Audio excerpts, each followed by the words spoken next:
इस वीडियो का उद्देश्य केवल मनोरंजन है। हम किसी भी प्रकार के अंधविश्वास को बढ़ावा नहीं देते हैं। इस वीडियो का क्रेडिट है ड्रीमटॉन।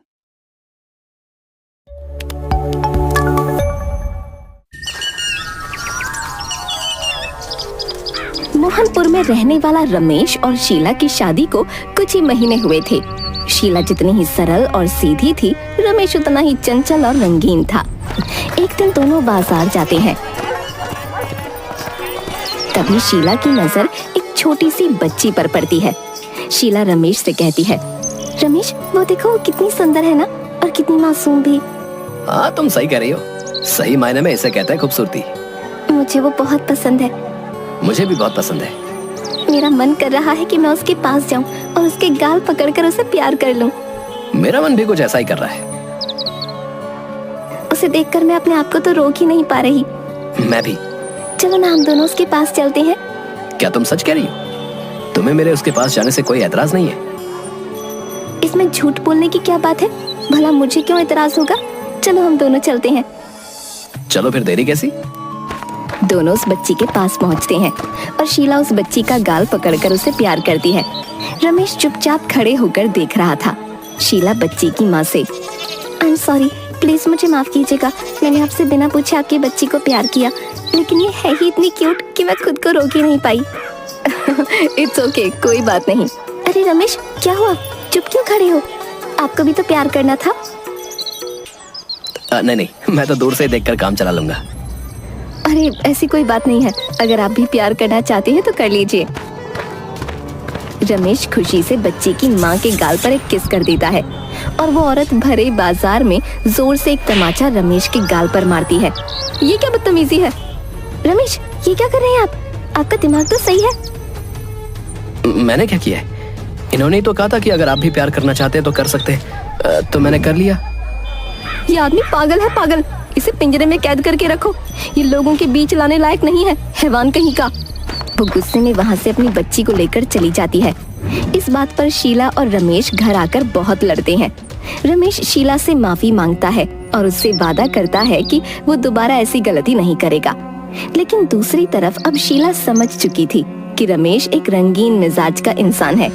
शीला अपने पति रमेश के इस रंगीन मिजाजी से बड़ी परेशान रहती थी। एक दिन शीला अपनी माँ के घर गई थी और रमेश को फोन करती है। रमेश आज रात में घर नहीं आ सकती। मम्मी आज रात और रुकने की जिद कर रही हैं और मौसम भी बहुत खराब है। लगता है बहुत तेज बरसात होने वाली है। मैं कल दोपहर तक आ जाऊंगी। अपनी अभी अभी शादी हुई है? और तुम पति को अकेला छोड़कर दूर हो? खैर ठीक है, कोई बात नहीं। मैं आज की रात किसी तरह अकेला बिता लूंगा। घर के सारे खिड़की और दरवाजे अच्छे से बंद करके सोना। तुम्हें तो पता है ना आजकल मोहल्ले में कितनी चोरियां होती हैं। आई लव यू शीला, तुम मेरा कितना ख्याल रखती हो। I miss you. ओके मैं फोन रखती हूँ, बाय। बाय। दोनों अपना अपना कॉल कट कर देते हैं। तभी जोरों की बरसात शुरू हो जाती है। हाय रे बरसात, ये बीवियां भी कितनी चिपकू होती है, बिल्कुल फेविकॉल की तरह। खैर अब मुझे सो जाना चाहिए, नींद भी जोरों की आ रही है। लेकिन उसके पहले मैडम का आदेश पूरा करना होगा। सारे खिड़की और दरवाजे बंद कर देता हूँ और फिर अपने कमरे में आराम से सोता हूँ। नींद आ रही है। रमेश घर के सारे खिड़की और दरवाजे बंद कर अपने कमरे में सोता है। बाहर तेज हवा के साथ बरसात हो रही थी। घर के भीतर दीवार पर टंगी घड़ी में रात के 2 बज रहे थे। उसी वक्त दरवाजे पर कई बार दस्तक होती है। कमरे में सो रहे रमेश को दरवाजे की दस्तक सुनाई पड़ती है। ओहो, अब इतनी रात में कौन है? रमेश बिस्तर से उठकर दरवाजा खोलता है।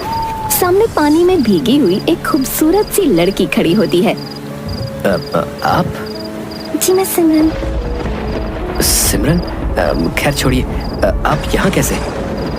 जी मेरी गाड़ी बाहर खराब हो गई, इसलिए मैंने सोचा क्यों ना मैं रात को यहीं कहीं रुक जाऊं। ओके, प्लीज अंदर आ जाइए। आपको तकलीफ तो नहीं होगी ना? नो, आप कैसी बातें कर रही हैं? मुझे कोई तकलीफ नहीं होगी। प्लीज आप अंदर आ जाइए। सिमरन घर के अंदर आती है और हाथ में लिया हुआ चाबी का छल्ला कमरे के टेबल पर रख देती है। रमेश दीवार पर टंगे टॉवल को निकालकर सिमरन को देता है। और देते समय रमेश का हाथ सिमरन के हाथों को छू जाता है। सिमरन टॉवल से बाल सुखाती है और रमेश एकटक उसकी तरफ देखता रह जाता है। जी, आप क्या देख रहे हैं?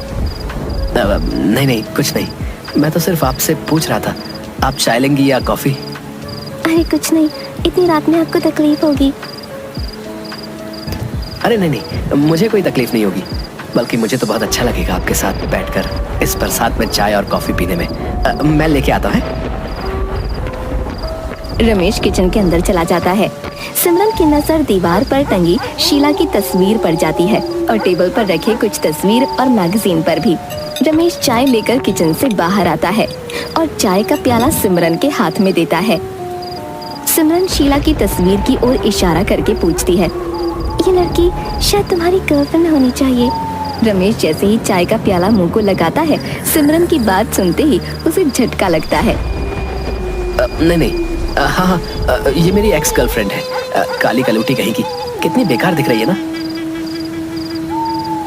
आप ऐसी बातें क्यों कर रहे हैं? सच में खूबसूरत है, आपको तो इससे शादी करनी चाहिए। शादी? वो भी इससे? आप भी क्यों मजाक कर रही हैं? शादी तो मैं आप जैसी खूबसूरत लड़की से करना चाहता हूँ। आप करेंगी ना शादी मुझसे? बिजली चमकने की तेज आवाज आती है। जोर की आंधी के साथ खिड़की खुल जाती है। बस एक ही मुलाकात में आपने डायरेक्ट शादी का प्रपोजल दे डाला? अरे नहीं, मैं तो सिर्फ मजाक कर रहा था। आप चाय पीजिए ना। जी। आपको बुरा तो नहीं लगा? मेरी आदत थोड़ा मजाक करने की है। वैसे आपसे जिसकी शादी होगी वो लड़की होगी तो बहुत किस्मत वाली। क्यों? ऐसी क्या खास बात देख ली आपने मुझ में? आप नौजवान हैं, हैंडसम हैं, खूबसूरत हैं और आपको चाय बनाना भी आता है। बस, और कुछ नहीं। और आप एक लड़की को खुश करना भी अच्छे से जानते हैं। फिर क्या इरादा है आपका मेरे बारे में? मेरी किस्मत ऐसी कहाँ जो मैं आपके बारे में सोचूं। सिमरन चाय पीती है और चाय खत्म करके प्याला टेबल पर रखती है। रमेश चाय पीते पीते उसकी तरफ एकटक देखता रहता है। सिमरन की नजर रमेश की आंखों से टकराती है और रमेश अपनी नजरें बचाते हुए मुंह मोड़ लेता है। अब आप काफी भीग गई हैं। इस कबर्ड में मेरे कुछ कपड़े रखे, आप अपने कपड़े बदल लीजिए। रमेश कबर्ड से निकालकर कुछ कपड़े सिमरन को देता है। नहीं, आप बिल्कुल परेशान मत हो, मैं ऐसे ही ठीक हूँ, आपको तकलीफ होगी। बेशक नहीं, मुझे तो बहुत खुशी होगी। अब प्लीज आप इस कमरे में जाइए और अपने कपड़े बदल लीजिए। सिमरन कमरे में जाते ही दरवाजा अंदर से बंद कर लेती है। दरवाजे के बाहर खड़ा रमेश दरवाजे पर लगे लेंस से भीतर झांकता है। तभी तेज हवा के साथ कमरे का दरवाजा खुल जाता है। आसमान में तेज बिजली कड़कते ही पूरे घर में बिजली जाने से अंधेरा हो जाता है। सिमरन जोर से रमेश की ओर भागती है। रमेश सिमरन को बाहों में भर लेता है। दूसरी तरफ बाहर बरसात हो रही थी। दरवाजे पर 2 पुलिस वाले आते हैं। सर, दरवाजा तो बंद है, क्या मैं नॉक करूं?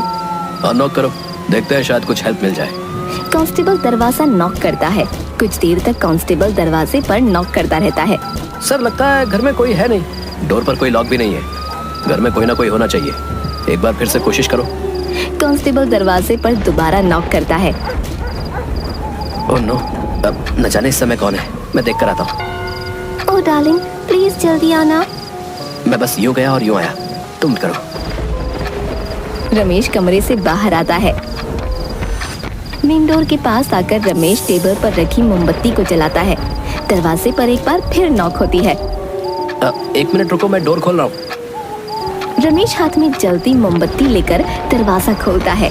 रमेश के सामने इंस्पेक्टर और कांस्टेबल होते हैं। जी कहिए।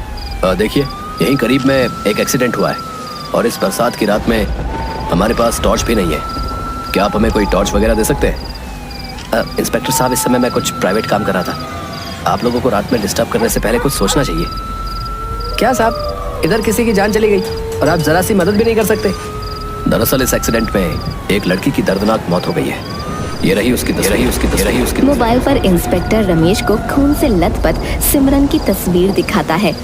कार में बैठी खून से लथपथ सिमरन होती है। मोबाइल पर तस्वीर देखते ही रमेश के चेहरे पर पसीने छूटने लगते हैं। उसी वक्त घर में बिजली आ जाती है। ये लो, बिजली भी आ गई। अब आप जा सकते हैं। लेकिन आप कांप क्यों रहे? अरे साहब, इस भीगी रात में विस्की पीजिए, विस्की। इंस्पेक्टर घूरकर कांस्टेबल की तरफ देखता है। चलिए सर, चलिए। कांस्टेबल और इंस्पेक्टर वहां से चले जाते हैं। रमेश घर के भीतर जाते ही दरवाजा बंद कर लेता है। डरा हुआ रमेश धीरे धीरे अपने बेडरूम में जाता है। रमेश की नजर बेडरूम के अंदर जाती है, पर सिमरन वहां नहीं होती और रमेश अपनी नजरें चारों ओर घुमाता है। कमरे में कोई नहीं होता। रमेश पूरी तरह पसीने से लथपथ होता है और उसका सर चकरा जाता है। वो फर्श पर बेहोश होकर गिर पड़ता है। दूसरे दिन सुबह सुबह शीला बैग लेकर घर के भीतर आती है। शीला के सामने फर्श पर रमेश बेहोश पड़ा होता है। शीला रमेश को झकझोर कर उठाती है। रमेश होश में आता है। रमेश, ये सब कैसे हुआ? और तुम यहाँ जमीन पर पड़े क्या कर रहे थे? तुमने दरवाजा भी बंद नहीं किया था। मैं यहाँ फर्श पर। तुम कब आई? यही तो मैं तुमसे पूछ रही हूँ कि तुम यहाँ फर्श पर क्या कर रहे थे? ओ, मैं फर्श पर फिसल कर गिर गया था। तभी शीला की नजर बेडरूम की खुली तिजोरी पर जाती है और खुली तिजोरी पर शीला की नजर जाते ही शीला जोर से चीखती है। रमेश, ये तिजोरी कैसे खुली? मुझे